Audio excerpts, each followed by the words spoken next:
नमस्कार। हर हर महादेव। हमारे हिंदू धर्म में पितृपक्ष के दौरान कौओं को भोजन कराना बहुत ही ज़रूरी माना गया। ऐसी मान्यता है कि कौओं को भोजन जब हम करा देते हैं तो हमारे पितृदेव हमसे बहुत प्रसन्न होते हैं और उन्हें शांति और मुक्ति मिलती है तथा वह जाते समय यहाँ से पितृलोक की ओर हमें भरपूर आशीर्वाद देकर जाते हैं, जिससे हमारा जीवन पूरे साल भर सुखमय चलता है तथा खूब धन धान्य की वृद्धि होती है। सभी काम बड़े ही सुचारू रूप से चलते हैं। लेकिन एक ऐसा शहर भी है जहाँ के लोग परेशान हैं, वहाँ कौवे इस समय नहीं मिल रहे हैं, जबकि कुछ लोगों ने कौओं के लिए 56 भोग बनाकर रखे हैं। कौओं की घटती संख्या के कारण लोग परेशान हैं और वहाँ एक ऐसी जगह है जहाँ सिर्फ कुछ कौवे आते हैं, वहाँ शहर के सारे लोग जाकर के भोजन रख देते हैं। इस अनोखे शहर के बारे में बात करेंगे और कौओं के महत्व के बारे में भी बात करेंगे। जानने से पहले महादेव के सभी भक्त महादेव के चरणों में चैनल सब्सक्राइब करते हुए और लाइक सब्सक्राइब समर्पित करते हुए हर हर महादेव अवश्य लिखेंगे, जय पितृदेव भी लिखेंगे। जी हाँ दोस्तों, शहर के बारे में बाद में बताते हैं, जुड़े रहिए 2-3 मिनट की इस वीडियो से। पहले देखते हैं कि वहाँ की हालत क्या है। वहाँ के लोगों को शहर में कौओं का मिलना मुश्किल हो चुका है, इसलिए लोग पूजा पाठ के बाद कौओं को ढूंढते नज़र आ रहे हैं। दरअसल फिर उन्होंने एक ऐसी जगह ढूंढी जहाँ एक पुल के पास जाकर के वहाँ कौवे कुछ आते हैं, वहाँ वो भोजन रखाते हैं। और क्यों है ऐसा कारण? क्योंकि शहर के अधिकांश इलाकों में हरियाली सिमट गई है, वहाँ हरियाली कहीं है ही नहीं। पार्क वगैरह भी बहुत कम नज़र आते हैं। घने कंक्रीट के जंगल यानी घर बनकर तैयार हो गए हैं, सीमेंट कंक्रीट के घर खड़े हो चुके हैं। तो पक्षियों को खासकर कौओं का दिखना बड़ा मुश्किल है, क्योंकि कंक्रीट के जंगलों में पैक घर बनते हैं फ्लैट सिस्टम में, जहाँ कौआ चिड़िया क्या मच्छर भी घुसना मुश्किल होता है। इसलिए ऐसी स्थिति में जब कौओं को खाना पीना मिलना बंद हो गया, वहाँ उनके लिए अनुकूल परिस्थितियाँ नहीं रहीं, तो वो शहर छोड़कर वहाँ से चले गए।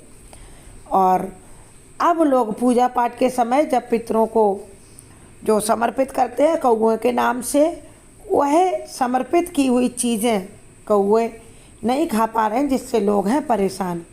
चलिए अब बताते हैं इस शहर के बारे में।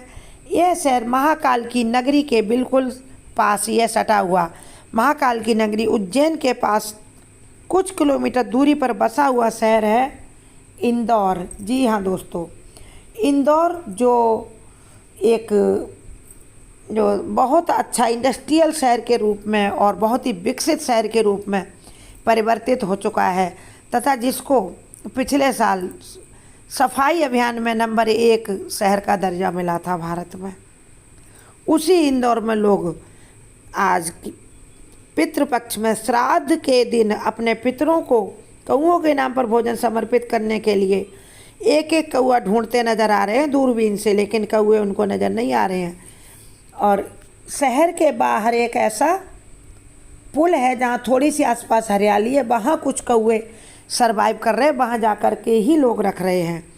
तो इसलिए हमें प्रकृति को बहुत अधिक नहीं छेड़ना है तथा प्रकृति के सभी जीवों का हमें सम्मान करना है, सुख सुविधा का उनका ध्यान रखना है। जैसे गर्मियों में छत पर या बालकनी में जल रख दें, जिससे कौवे चिड़ियाँ पानी पी लेते हैं तो उनकी असमय मौत नहीं होती है प्यास से।